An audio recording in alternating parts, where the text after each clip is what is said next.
கொஞ்சம் அமைதி அமைதி. எங்க இவ்வளவு சவுண்டா பேச நான் பேசுறது கேட்காது. அதிமுக பொதுச் செயலாளர் எடப்பாடி பழனிசாமி செய்தியாளர்களை சந்திக்க ஆயத்தமாகி வருகிறார். அந்த காட்சிகளை நேரலையில் பார்க்கலாம். அனைத்து ஊடகங்களுக்கும் பத்திரிகைகளுக்கும் வணக்கம். இன்றைய தினம் அனைத்து இந்திய அண்ணா திராவிட முன்னேற்ற கழக கட்சியினுடைய தலைமை அலுவலகத்தில் அனைத்து இந்திய அண்ணா திராவிட முன்னேற்ற கழக தலைமையில் அமைக்கப்பட்ட தேசிய ஜனநாயக கூட்டணியில் அங்க வைக்கின்ற கட்சியுடைய தலைவர்கள் வருகின்ற எங்கள் கூட்டணியில் அங்க வைக்கின்ற கட்சிகளுக்கு தொகுதி பங்கீடு பேச்சுவார்த்தை சுமூகமாக நடைபெற்று ஒவ்வொரு கட்சிக்கும் எத்தனை தொகுதி என்று வரையறுக்கப்பட்டு அதன்படி இன்றைக்கு வெளியிடுகிறோம்.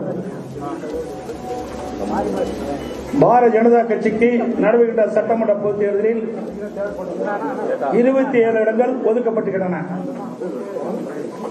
பாட்டாளி மக்கள் கட்சிக்கு 18 சட்டமன்ற தொகுதியில் ஒதுக்கப்பட்டுள்ளன. அம்மா மக்கள் முன்னேற்ற கழக கட்சிக்கு 11 தொகுதிகள் ஒதுக்கப்பட்டுள்ளன. இன்னும் பல கட்சிகளோடு எங்கள் கூட்டணியில் வாங்கியிருக்கின்ற பல கட்சிகளோடு பேச்சுவார்த்தை நடந்து கொண்டிருக்கிறது. இன்று இரவுக்குள் சுமூகமாக பேச்சுவார்த்தை முடிவு பெற்று அந்த கட்சிகளுக்கு எத்தனை தொகுதி என்று அறிவிக்கப்படும் என்பதை மகிழ்ச்சியுடன் நேரத்தில் தெரிவித்துக் கொள்கிறேன். வேண்டுமென்றே திட்டமிட்டு இன்றைய முதலமைச்சர் திராவிட முன்னேற்ற கழகத்துடைய தலைவர்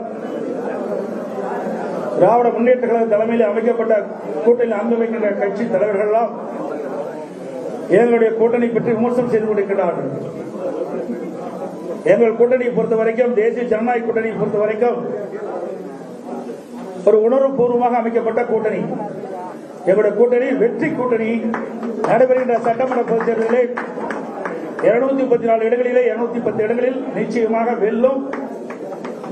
எங்களுடைய கூட்டணி ஆட்சி கூட்டணியிலே அதிக இடங்களை வென்று அதிமுக ஆட்சி அமைக்கும். இன்றைக்கு வேண்டுமென்றே திட்டமிட்டு அனைத்து இந்திய அண்ணா திராவிட முன்னேற்ற கழகம் பாரதிய ஜனதாவோடு கூட்டணி அமைச்சிருக்கின்றன. டெல்லிக்கு சென்றால் நாங்களோ எங்கள் கூட்டணியில் அங்க வைக்கின்ற கட்சியுடைய தலைவர்களோ டெல்லிக்கு சென்றால் திட்டமிட்டு அவதூறு செய்தியை பரப்புவது இன்றைய முதலமைச்சருடைய வாடிக்கையாக இருக்கின்றது. இன்றைக்கு ஒவ்வொரு கட்சியும் கூட்டணி அமைத்து போட்டியிடுகின்றன. அதன் அடிப்படையிலே எங்களுடைய கூட்டணி அமைக்கப்பட்டு அவ்வப்போது எங்களுக்குள் இருக்கின்ற கருத்து பரிமாறுவதற்காக நாங்கள் டெல்லி செல்கிறோம். ஆனால் இன்றைய முதலமைச்சர் தோல்வி பயத்தின் காரணமாக டெல்லி சென்றாலே பயப்படுகிறார், அச்சப்படுகிறார். ஆக டெல்லி சென்று நடைபெறுகின்ற சட்டமன்ற பொதுத் தேர்தல் குறித்து ஆலோசனை நடத்துகிறோம். இன்றைய தினம் எங்களுடைய கூட்டணி கட்சியுடைய தலைவர்கள் அதிமுக தலைமை அலுவலகத்திற்கு வருகிறது. ஒவ்வொரு கட்சிக்கும் எத்தனை தொகுதி என்று பேச்சுவார்த்தை மூலமாக தீர்வு காணப்பட்டு இன்றைக்கு அறிவித்திருக்கிறதை மகிழ்ச்சியுடன் தெரிவித்துக் கொள்கின்றேன். இன்றைய இரவுக்குள் பேச்சுவார்த்தை நடந்து கொண்டிருக்கிறது. இன்றைக்கு காலையில் தான் மரியாதைக்குரிய பீஸ் கோயில் அவர்கள் வந்தார்கள். பேச்சுவார்த்தை நடத்திக் கொண்டிருக்கின்றோம். இந்த இரவுக்குள் எங்களுடைய கூட்டணியில் அங்கமைக்கின்ற கட்சிகளுக்கு எத்தனை தொகுதி ஒதுக்கீடு செய்யப்பட்ட விவரத்தை அதாவது ஒரே தொகுதியில் எந்தெந்த தொகுதியில் எத்தனை ஒவ்வொரு கட்சிக்கும் எத்தனை இடங்கள் என்று அறிவிக்கப்பட்டுவிட்டது. பிறகு இப்ப பேச்சுவார்த்தை நடத்தி எந்தெந்த கட்சிக்கு எவ்வளவு இடம் ஒதுக்கப்பட்டதோ அந்த இடத்திற்கு தக்கவாறு தொகுதிகள் பேச்சுவார்த்தை மூலமாக தீர்வு காணப்படும்.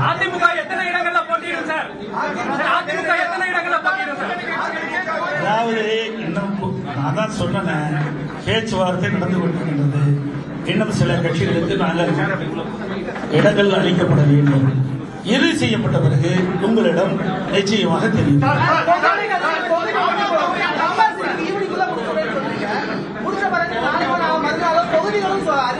அறிவிப்போம். அறிவிக்கின்ற பொழுது உங்களுக்கு அனைவர்களுக்கும் எந்தெந்த தொகுதியில் எந்தெந்த கட்சி எத்தனை தொகுதி இடம்பெற்று அறிவிக்கப்பட்டுள்ளது, அந்த தொகுதி என்னென்ன என்று விவரங்களை பத்திரிகையாளர்களுக்கு ஊடகங்களுக்கு வழங்கப்படும்.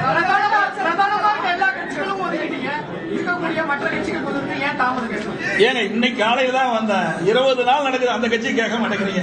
20 நாட்கள் பேச்சுவார்த்தை நடத்திட்டு இருக்கிறாங்க, இன்னும் பேச்சுவார்த்தையும் நடக்கல. வந்தாங்க மரியாதைக்குரிய பாரதிய ஜனதா கட்சியினுடைய மத்திய அமைச்சர் பியூஷ் கோயல் அவர்கள், மரியாதைக்குரிய திரு நாகேந்திரன் அவர்கள், மரியாதைக்குரிய மத்திய அமைச்சர் முருகன் அவர்கள், மரியாதைக்குரிய பாட்டாளி மக்கள் கட்சியுடைய தலைவர், மரியாதைக்குரிய முன்னாள் மத்திய அமைச்சர் சகோதரர் அன்புமணி ராமதாஸ் அவர்கள், முன்னாள் எம்பி, மரியாதைக்குரிய அம்மா மக்கள் முன்னேற்ற கழகத்துடைய பொதுச் செயலாளர் டிடிவி அவர்கள் இங்கே வருகிறார்கள். மற்றும் எங்களுடைய கூட்டில் அங்கமைக்கின்ற கட்சியுடைய ஜான் பாண்டியன் அவர்களும் வந்திருக்கிறார்கள். மற்றும் மரியாதைக்குரிய பெரியவர் பாரிவேந்தர் அவர்களும் வந்திருக்கிறார்கள். எங்களுடைய கூட்டில் அங்கமைக்கின்ற கட்சிகளும் உங்களை சந்தித்திருக்கின்றோம். எங்கள் கூட்டணியில் காலையில் தான் வந்தாங்க, மதியம் முடிவு செய்யப்பட்டது, மாலை அறிவிக்கப்பட்டுள்ளது. எவ்வளவு விரைவாக அறிவிக்கப்பட்டிருக்கிறோம். அதாவது 20 நாட்கள் காங்கிரசுக்கும் திமுகவுக்கும் வாக்கு போர் நடந்திருக்கிறது. எந்த பத்திரிகையும் ஊடகமும் விவாத மேடை வைக்கவே இல்லை. எங்களுடைய கூட்டணி அப்படி அல்ல. எங்களுடைய கூட்டணியுடைய நோக்கம் மக்கள் விரோத திமுகவை அகற்றப்பட வேண்டும். அந்த எண்ணத்தின் அடிப்படையில் தான் நாங்கள் செயல்படுகின்றோம். எங்களுடைய உணர்வு பூர்வமாக எங்களுடைய கூட்டணி அமைக்கப்படுகின்ற செய்தி இந்த நேரத்தில் எழுப்பலான்னு பாக்குறீங்க. எந்த பிரச்சனைக்கும் என் கூட்டணியில் இருக்க தலைவர்கள் இடம் கொடுக்க மாட்டாங்க. இதை இப்படி கேட்கறீங்களா? காங்கிரஸ் கட்சி எமர்ஜென்சி கொண்டாந்து மிஸ்ஸா கொண்டாந்தது, அவர்கள் இந்த கேள்வி கேட்க மாட்டேங்கிறீங்களே. மிஸ்ஸா கொண்டாந்தாங்க, எமர்ஜென்சி கொண்டாந்தாங்க, நாங்களே ஜெயிலில் அடைக்கப்பட்டோம் என்று சொல்லுகின்ற கட்சியோடு கூட்டணி வச்சிருக்காங்கல்ல. இழுபறிக்கு இடையில தானே கூட்டணி நடந்துகிட்டு இருக்கு. திமுகவில் கம்யூனிஸ்டுக்கு, இடது கம்யூனிஸ்டுக்கு இன்னும் கூட்டணி பேச்சுவார்த்தை முடியல, இறுதி ஆகல. அதே மாதிரி விடுதலை சிறுத்தை கட்சிக்கு கூட்டணி இறுதி செய்யல. பாவம், என்ன செய்யறது? போனதற்கு 6 சீட்டு வாங்கினாங்க, இப்ப 5 சீட்டுக்கு அலையோன்னு அலைஞ்சிட்டு இருக்கிறாங்க.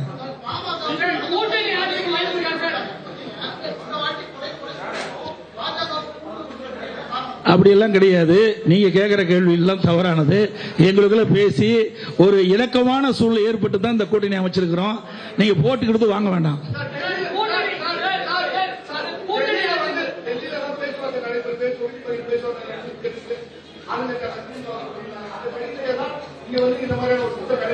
ஏங்க இது என்ன அறிவிச்சுமா இல்லையா? அறிவிச்சிருக்குமா இல்லையா? ஏங்க ஒரு கட்சினா அவ டிஸ்கஸ் ஆகும். திருமதி கனிமொழி போனாங்களே டெல்லிக்கு, எதுக்காக போனாங்க? திருமதி கனிமொழி அவர்கள் காங்கிரஸ் கட்சி தலைவர் எதற்காக போய் பார்த்தாங்க? பார்த்த பிறகு நடந்துதான் முடியலையே. ஒரு கட்சினா கூட்டணி அங்கமைக்கின்ற கட்சிகள் எல்லாம் ஆலோசனை செய்வது இயல்பு.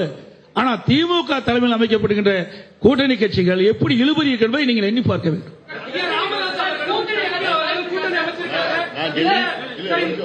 நான் டெல்லிக்கு போனது ராஜ்யசபால போய் கையெழுத்து போட போனேன். அத ஒரு விவாதமா எடுத்துக்கிட்டீங்க.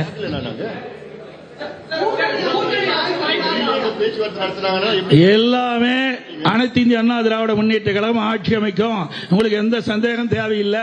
திருப்பி 100 தடவை கேட்டாலும் இதுதான். அதாவது வேண்டுமென்றே திட்டமிட்டு ஊடக நண்பர்களும் பத்திரிகை நண்பர்களும் எங்களை ஏதாவது ஒரு சிரமத்துக்கு ஆளாக்கணும்னு நினைக்கிறீங்க. எங்களுடைய கூட்டணி பொறுத்தவரை தெளிவா இருக்குது. நன்றி, வணக்கம்.